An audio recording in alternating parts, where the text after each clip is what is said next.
Hello दोस्तों, स्वागत है आप सबके। हमने पिछले वीडियो में 1.2 के पहला, दूसरा, तीसरा, चौथा सॉल्व कर दिया है, जिसमें अब पाँचवा को सॉल्व करेंगे। जिसमें ये देखते हैं, दे रहा है जांच कीजिए कि क्या किसी प्राकृत संख्या n के लिए संख्या 6n अंक 0 पर समाप्त हो सकती है। आइए इसको सॉल्व करते हैं। हम सॉल्व करेंगे, जिसमें दे रहा है 6n पर समाप्त होती है। पहले 6n को रफ में समझा दें। 6n, तो 6n दे रहा है, तो इसमें लिखेंगे 6 पर पावर 1 बराबर में 6 पर पावर 2 बराबर में 6 गुने में 6 बराबर में 36। इसमें लिखेंगे 6 पर पावर 3 तो बराबर में 6 गुने में 6 गुने में 6 बराबर में 36। अच्छा था, 216। तो ऐसे लिखते जाएंगे। तो इसमें यहाँ 6 पर पावर 1 दिए तब भी 6 आया है, 6 पर पावर 2 दिए हैं तभी लास्ट में यहाँ पर 6 ही आया है, और 6 पर पावर 3 दिए तभी यहाँ लास्ट में 6 आया। ऐसा ही 6 पर पावर 5 देंगे, 7 देंगे, तभी हमारा लास्ट में 6 ही आएगा। ऐसा इसमें कह रहा है, कि 0 पर समाप्त हो सकती है। तो 0 पर समाप्त हो सकती है, तो इसके लिए तो हम कह सकते हैं कि अगर किसी संख्या के, तो हम कह सकते हैं कि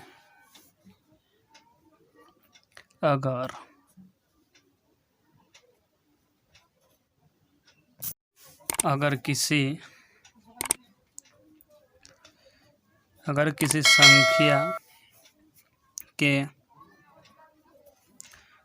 किसी संख्या के अंत में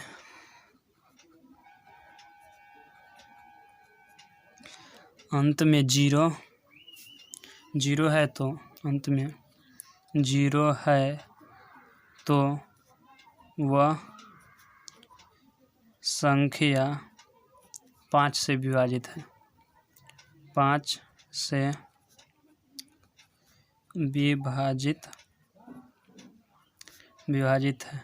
इसको समझा दे रहे। अगर किसी संख्या के अंत में 0 है तो वह 5 से विभाजित है। कैसे विभाजित है? जैसे अगर किसी संख्या के अंत में 0 है, जैसे 10 है, 20 है, 30 है, 40 है और 50, तो ये भी 5 से विभाजित हो जाएगा, ये भी 5 से विभाजित हो जाएगा, ये भी 5 से विभाजित, और ये भी 5 से विभाजित, और ये भी 5 से विभाजित हो जाएगा। तो 5 से विभाजित हो जाएगा, तो यहाँ लास्ट में 0 है, यहाँ पर नहीं, तो ये 5 से विभाजित नहीं होगा। तो ये हो गया। अब यहाँ देखते हैं,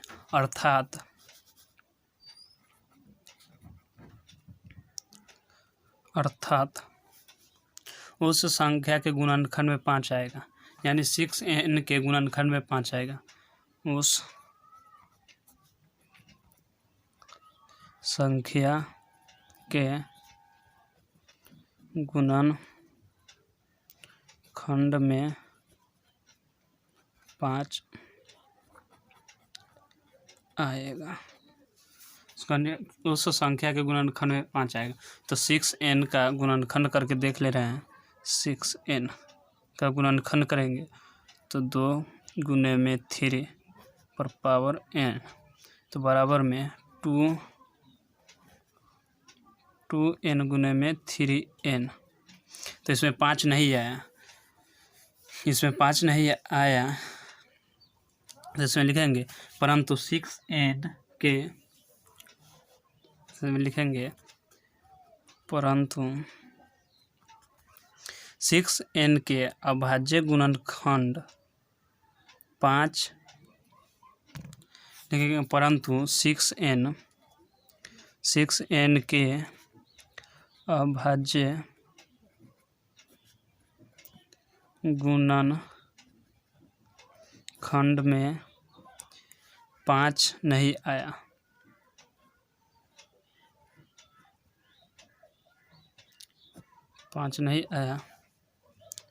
कोई संख्या ऐसी नहीं है जिसके लिए 6n के अंत में 0 पर समाप्त हो। लिखेंगे कोई संख्या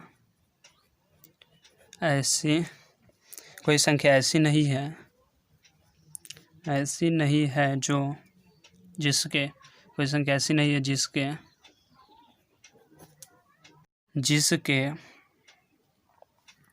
जिसके लिए 6n के अंत 0 पर समाप्त होता है। चूँकि यहाँ पर के है तो यहाँ पर भी 6 है और यहाँ पर भी 6 है, तो यही हमारा आंसर हो जाएगा, यही हमारा प्रूफ हो जाएगा। इसी के साथ ये समाप्त हुआ। नेक्स्ट क्वेश्चन देखते हैं, जिसमें दे रहा है छठा, व्याख्या कीजिए कि 7 गुने में 11 गुने में 13 प्लस 13 और 7 गुने में 6 गुने में 5 गुने में 4 गुने में 3 गुने में 2 गुने में 1 प्लस 5 भाज्य संख्या क्यों है। तो इसको सॉल्व करते हैं। पहले ये समझ लेते हैं भाज्य संख्या कहते किसे। इसको हम रफ में समझा दे रहा हूँ। भाज्य संख्या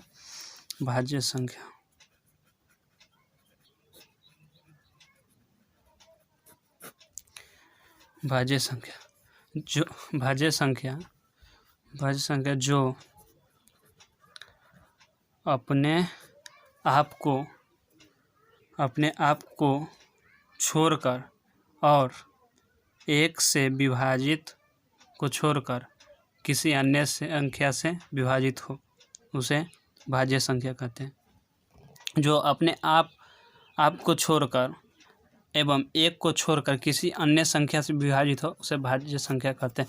जैसे हम मान लेते हैं 10, ये 1 से विभाजित होगा, 10 से विभाजित होगा और 5 से विभाजित होगा और 2 से भी विभाजित होगा, तो ये हमारा भाज्य संख्या हो जाएगा।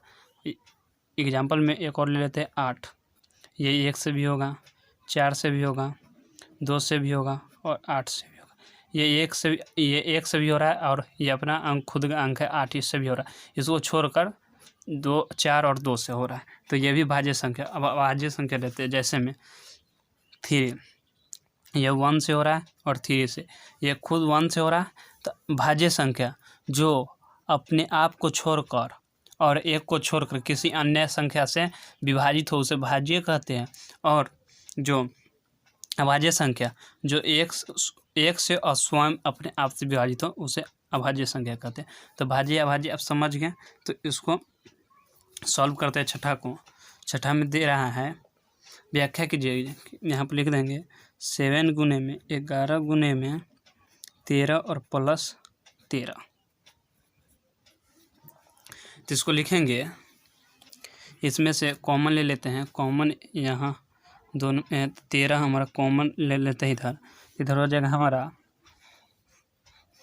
7 गुने में 11 गुने में 1। अब 1 कहाँ से है, जो दोनों साइड हो भाग कर दो कॉमन, यानी कि 13 को 13 से भाग कर देंगे तो 1 हो जाएगा हमारा। तो ये हो गया, तो ये कॉमन है। अतः यहाँ पर लिखेंगे, अतः यह संख्या 13 से विभाजित होती है। यह 13 से विभाजित होता है, तो लिखेंगे यह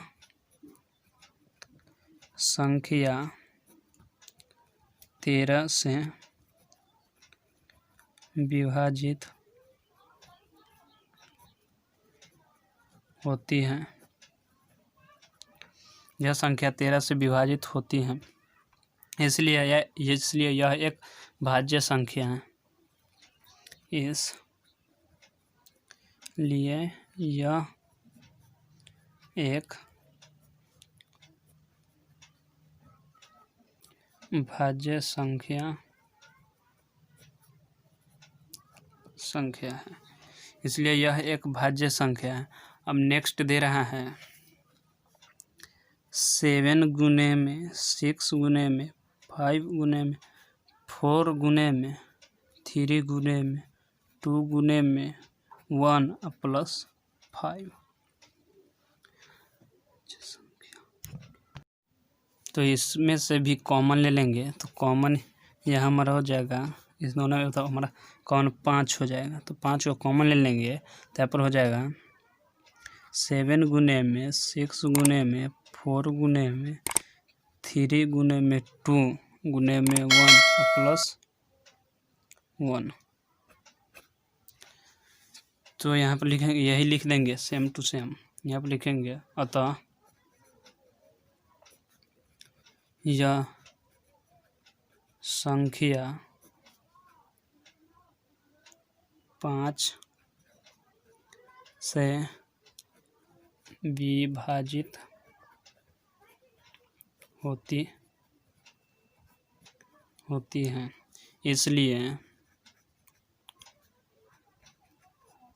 इसलिए यह एक भाज्य संख्या है, यह एक भाज्य संख्या है। इसको एक बार रिपीट करते हैं। यहाँ पर ये क्वेश्चन में दिया है 7 गुने 11 गुने 13 प्लस 13। इसमें से 13 को कॉमन ले लेंगे, इसमें से दोनों साइड है उसको कॉमन ले लेंगे, तो 13 इसमें कॉमन ले लिया, तो यहाँ 7 गुने 11 गुने और 13 में 13 से भाग देंगे तो 1 आएगा, तो यहाँ पर 1 लिख देंगे। तो यहाँ पर लिखेंगे अतः यह संख्या 13 से विभाजित होती है, इसलिए यह एक भाज्य संख्या है, ये भी यहाँ पर लिख देंगे। और यहाँ पर सेम उतार देंगे और 5 को 5 से कॉमन देंगे तो 1 आ जाएगा, तो यहाँ पर भी सेम टू सेम उतार देंगे। तो इसके साथ ये भी हमारा प्रूव्ड हो गया कि यह भाज्य संख्या है। नेक्स्ट देखते हैं, 7वां में दे रहा है किसी खेल के मैदान के चारों ओर एक वृत्ताकार पथ है। वृत्ताकार मतलब गोल।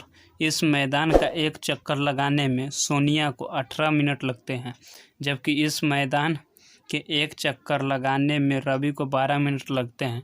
मान लीजिए कि वे दोनों एक ही स्थान पर एक ही समय पर चलना प्रारंभ करके एक ही दिशा में चलते हैं, तो कितने समय बाद वह पुनः प्रारंभिक स्थान पर मिलेंगे।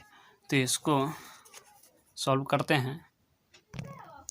तो ये एक वृत्ताकार पथ है और यहाँ से सोनिया चलना प्रारंभ करती है, तो ये एक चक्कर लगाने में 18 मिनट लगते हैं, फिर दूसरा चक्कर में 36 मिनट, तीसरे चक्कर में 54 मिनट, और इसमें है रवि को एक चक्कर लगाने में 12 मिनट लगते हैं, दूसरा चक्कर लगाने में 24 मिनट, और तीसरा चक्कर लगाने में 36 मिनट। तो ये दोनों पुनः 36 मिनट पर मिलेंगे, 36 मिनट पर मिलेंगे। यानी कि सोनिया को एक चक्कर लगाने में 18 मिनट, दूसरा चक्कर लगाने में 36 मिनट, तो रवि को एक चक्कर लगाने में 12 मिनट, दूसरा चक्कर लगाने में 24 मिनट और तीसरा चक्कर लगाने में 36 मिनट, तो दोनों 36 मिनट पर पुनः मिलते हैं। तो इसको 12 और 18 को हम एलसीएम ज्ञात करते हैं। हम 12 और 18 को एलसीएम ज्ञात करते हैं। एलसीएम ज्ञात करते हैं तो 12 का एलसीएम ले लेंगे और 18 का, इसमें से 2 हो जाएगा 6, फिर 2 से 3, 3 से 1, तो इसमें 2 से 9, फिर इसमें 3 से 3, फिर इसमें 3 से 1, तो इसको लिख देंगे ऐसे 12 बराबर 2 गुने में 2 गुने में 3, इसको लिखेंगे 18 बराबर में 2 गुने में 3 गुने में 3। तो इसमें से कॉमन हमारा क्या क्या आ रहा है, ये और ये दोनों आ रहे थे। यहाँ पर लिखेंगे एलसीएम बराबर में 2, ये दोनों के एक बार में लिख देंगे गुने में, और ये 3 का एक बार, और जो नहीं मिला उसको भी लिखेंगे 2 गुने में 3। तो ये हमारा आ रहा है 2 3 6 6 दूना 12 और 36। तो 36 मिनट पर पुनः दोनों मिलते हैं। यही हमारा 36 मिनट यही हमारा आंसर हो जाएगा। इसके साथ ये भी प्रूव्ड हो गया। उम्मीद है कि आप लोगों को समझ में आ गया होगा। धन्यवाद।